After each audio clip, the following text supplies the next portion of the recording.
To factor trinomials, we're going to use the box method.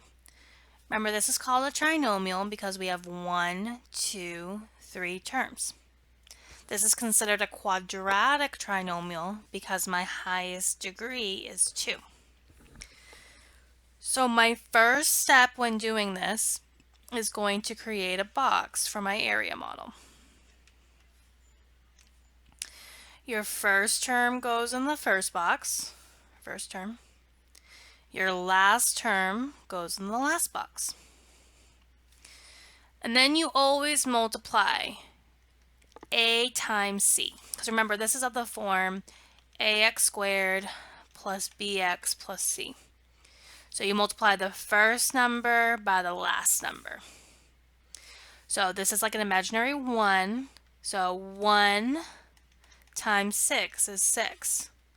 So I'm looking for two numbers that multiply to 6. And we want that number to add to your middle term.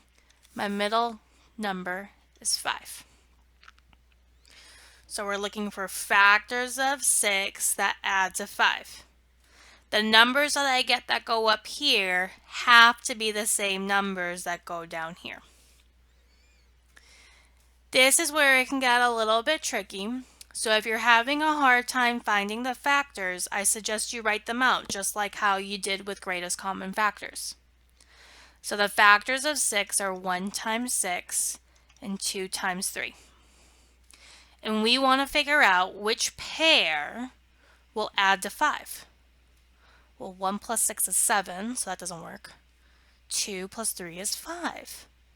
So the factors that multiply to 6 that add to 5 are 2 and 3. These are the numbers that are going to go in these boxes. Order does not matter. You could put the 2 here and the 3 here or the other way around. You're going to get the same answer in the end. Each of these boxes get an X because my middle term had an X. Now we're ready for the next step. In the next step, I'm looking for the greatest common factor, or GCF, in each row and in each column. The greatest common factor of these top two boxes is X. The greatest common factor in these bottom two boxes is 3. Now I'm going to do the columns. So the greatest common factor on the left side is X, and the greatest common factor on the right side is 2.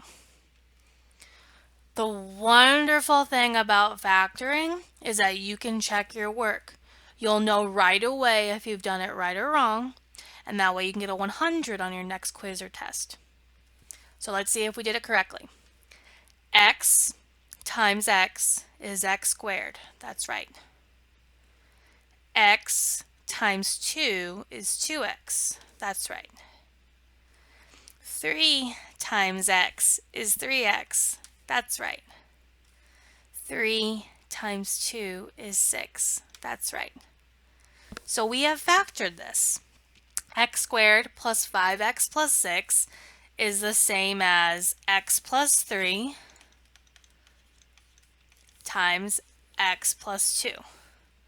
And we always write our factors inside parentheses, and we always write them horizontally, so side by side. So you wouldn't want to write it one on top of the other.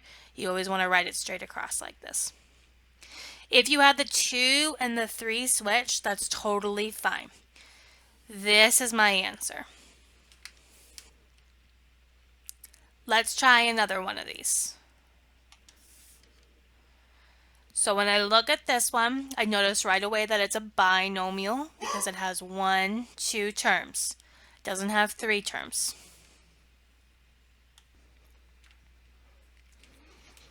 I'm still going to use the area model to factor this. So I'm going to go ahead and draw the box for that. My first term goes in the first box and my last term goes in the last box. The 49 is negative, so I have to make sure to bring that sign there. Next, I need to multiply the first number by the last number. Remember, this has an imaginary coefficient of a 1. So I have 1 times negative 49 is negative 49. So that means that I'm looking for two numbers that multiply to negative 49 and that add to my middle coefficient. So remember, these are of the form ax squared plus bx plus c. This is my x squared term, and this is my constant, because your constant doesn't have a variable. This is my x squared term, because this one has x squared. I'm missing the bx term. So I'm missing that middle term. That means that b is 0. So I'm looking for two numbers that multiply to negative 49 and that add to 0. So what I would like you to do is go ahead and pause this video and see if you can come up with those numbers.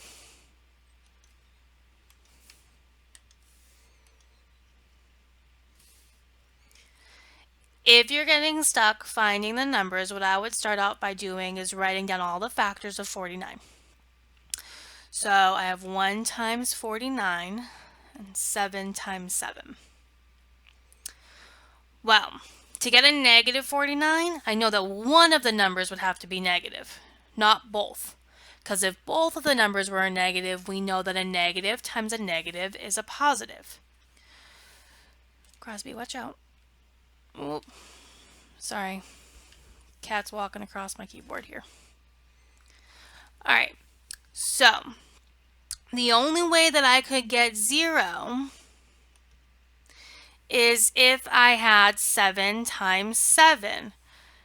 And to do that, I would have to make one of the 7's negative. So if I had negative 7 times 7, that would give me a negative 49. And negative 7 plus 7 would give me 0. So negative 7 and positive 7 are going to be what I put in these two boxes. My middle term would have had an x, but it's a 0. But even so, since it was going to have an x, both of these are going to get an x. Now we can move on to our next step. Our next step is to find the GCF of each row and each column. So, my greatest common factor in this top row is x. My greatest common factor in this bottom row is 7. My greatest common factor on the left side is x. And my greatest common factor on the right side is 7. Again, the wonderful thing about factoring is that you can check your work. X times x is x squared. That worked. X times 7 is 7x, but I have a negative 7x here. So that means that the 7 needs to be negative. X times negative 7 is negative 7x. Now it works. 7 times x is 7x. And 7 times negative 7 is negative 49. So we have just factored x squared minus 49. It's x plus 7 times x minus 7. This is my answer.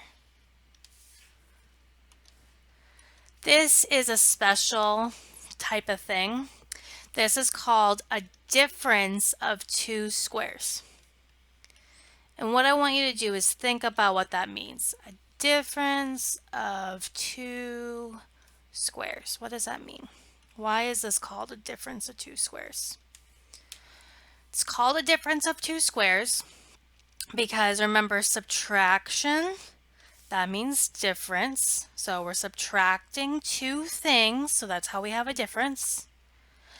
And they're squares because here x is being squared and 7 is being squared. Because x squared is x squared and 7 squared is 49. There's a special trick for a difference of two squares.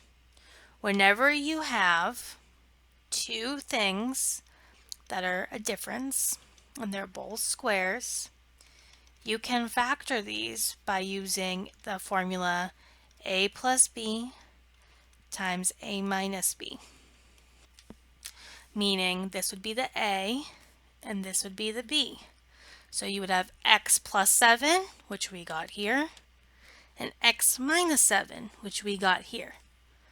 So if you're able to recognize special ones like this as a difference of two squares, both things have to be perfect squares, and they have to be subtraction in between them. If that applies, then you can use this rule down here to factor them. If you don't want to memorize a formula, you don't have to. The area model will always work for you. So you don't have to memorize this unless you want to, but it is a neat little shortcut for remembering ones that look like this.